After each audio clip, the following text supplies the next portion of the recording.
ओम शांति। आज 2 नवंबर 2025 की ईश्वरीय महावाक्य सुनते हैं।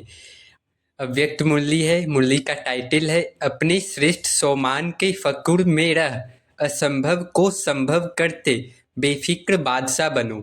अपने श्रेष्ठ सोमान के फकुर में रह, असंभव को संभव करते बेफिक्र बादशाह बनो। अब हम सुनते हैं व्यक्त मुरली के मुख्य पॉइंट्स। पहला है बाप दादा आज अपने चारों ओर के श्रेष्ठ सोमानधारी बच्चों को देख रहे हैं। हर एक बच्चा विश्व की आत्माओं का पूर्वज, आधार, मूर्त और पूज्य आत्मा है।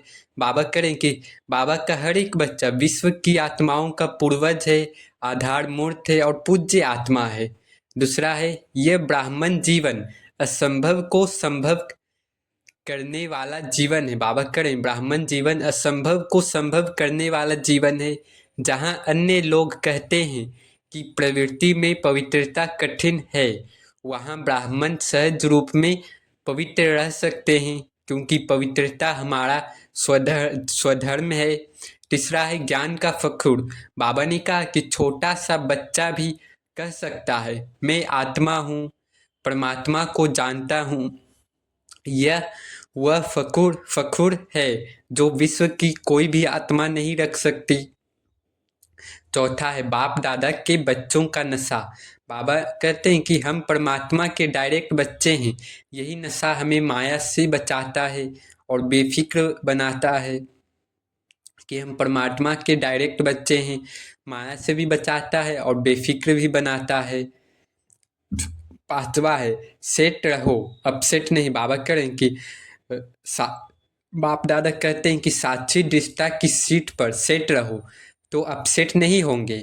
सीट से नीचे उतरने पर ही मन, बुद्धि और संस्कार परेशान करते हैं।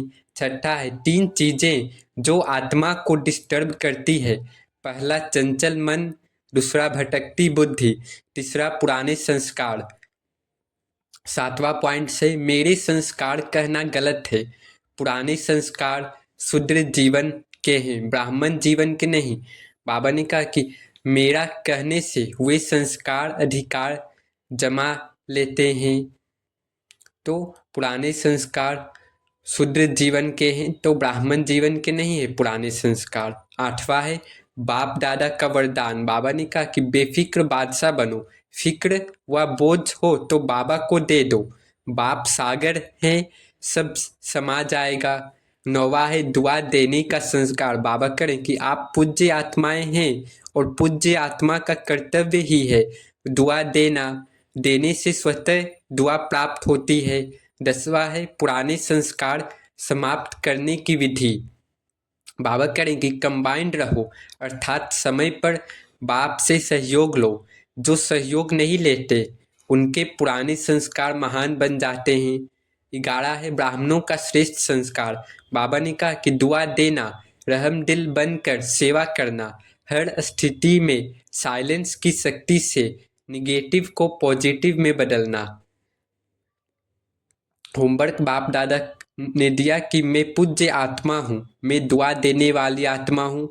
यह स्मृति नेचुरल संस्कार बनाती है। तो इसी को दोहराना है, इस पर मंथन करना है कि मैं पूज्य आत्मा हूँ, मैं दुआ देने वाली आत्मा हूँ। 13 है सेवा की मुबारक। बाप दादा सभी सेवाधारियों को विजय तिलक लगा रहे हैं।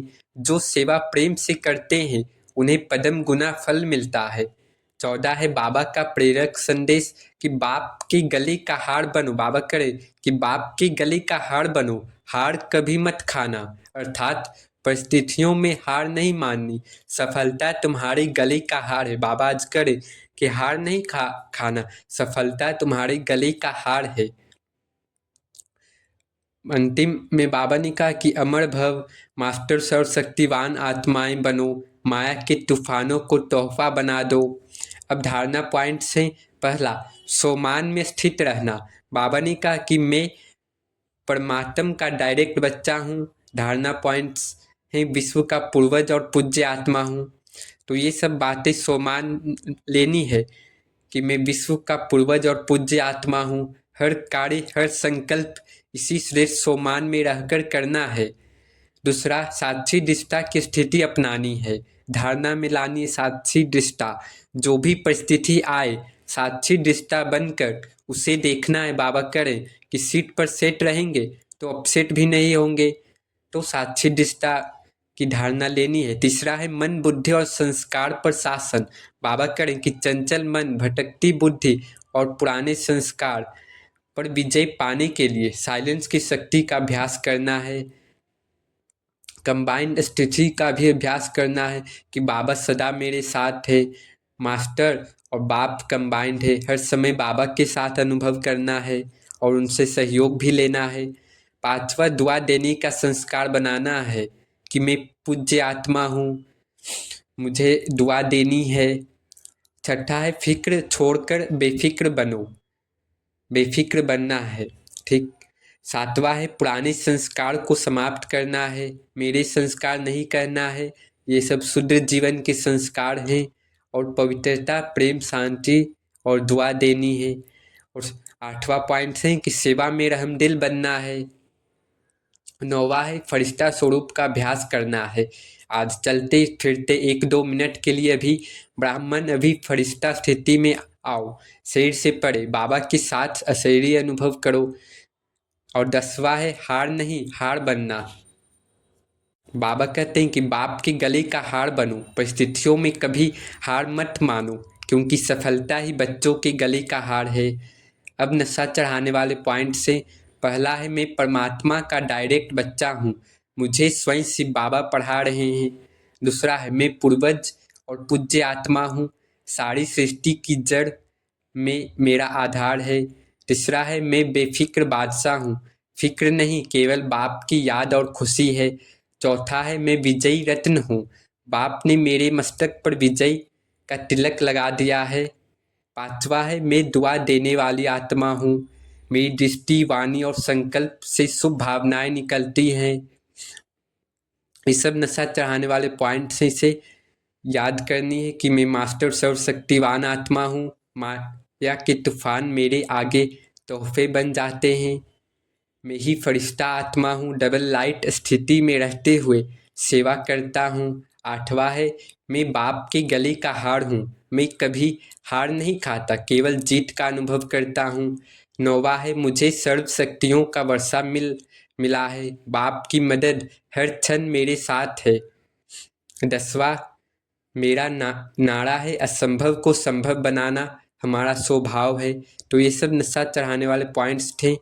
अभी सबके दिल में क्या उमंग आ रहा है, बाबा पूछ रहे हैं अभी सबके उमंग में क्या, सबके दिल में क्या उमंग आ रहा है? एक ही उमंग, बाप समान बनना ही है यह उमंग। पांडव हाथ उठाओ, बनना ही है, देखेंगे बनेंगे, गेगे नहीं करना लेकिन बनना ही है, पक्का पक्का अच्छा। हर एक अपना ओके का कार्ड अपने टीचर के पास चार्ट के रूप में देते रहना। ज़्यादा नहीं लिखो, बस एक कार्ड ले लो, उसमें ओके लिखो या लाइन डालो बस। यह तो कर सकते हो न, लंबा पत्र नहीं, अच्छा चारों ओर के सदा श्रेष्ठ सोमानधारी, सदा स्वयं को परम पूज्य और पूर्वज अनुभव करने वाले, सदा अपने को हर सब्जेक्ट में अनुभवी स्वरूप बनाने वाले, सदा बाप के दिल तख्त नशीन, भृकुटी के तख्त नशीन, सदा श्रेष्ठ स्थिति के अनुभवों में स्थित रहने वाले, चारों ओर के सभी बच्चों को याद, प्यार और नमस्ते। वरदान में बाबा ने कहा कि संगम युग पर प्रत्यक्ष फल द्वारा शक्तिशाली बनने वाली सदा समर्थ आत्मा भव। बाबा करें संगम युग पर प्रत्यक्ष फल द्वारा शक्तिशाली बनने वाली सदा समर्थ आत्मा भव। बाबा करें कि संगम युग पर जो आत्माएं बेहद सेवा के निमित्त बनती हैं, उन्हें निमित्त बनने का प्रत्यक्ष फल शक्ति की प्राप्ति होती है। यह प्रत्यक्ष फल ही श्रेष्ठ युग की प्राप्ति होती है। यह प्रत्यक्ष फल से श्रेष्ठ युग का फल है। ऐसा फल खाने वाली शक्तिशाली आत्मा किसी भी परिस्थिति के ऊपर सहज ही विजय पा लेती है। वह समर्थ बाप के साथ होने के कारण व्यर्थ से सहज मुक्त हो जाती है। जहरीले सांप समान परिस्थिति पर भी उनकी विजय हो जाती है। इसलिए यादगार में दिखाते हैं कि श्री कृष्ण ने सर्प के सिर पर डांस किया।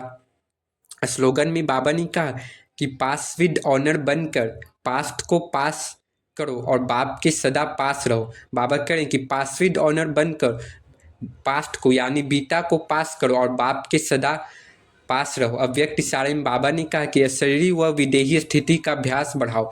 जैसे बाप दादा अशरीरी से शरीर में आते हैं, वैसे ही बच्चों को भी अशरीरी हो करके शरीर में आना है। अव्यक्त स्थिति में स्थित होकर फिर व्यक्त में आना है। जैसे इस शरीर को छोड़ना और शरीर को लेना, यह अनुभव सभी को है। ऐसे ही जब चाहो तब शरीर का भान छोड़कर अशरीरी बन जाओ और जब चाहो तब शरीर का आधार लेकर कर्म करो। बिल्कुल ऐसे ही अनुभव हो जैसे यह स्थूल चोला अलग है और चोले को धारण करने वाली में आत्मा अलग हूँ।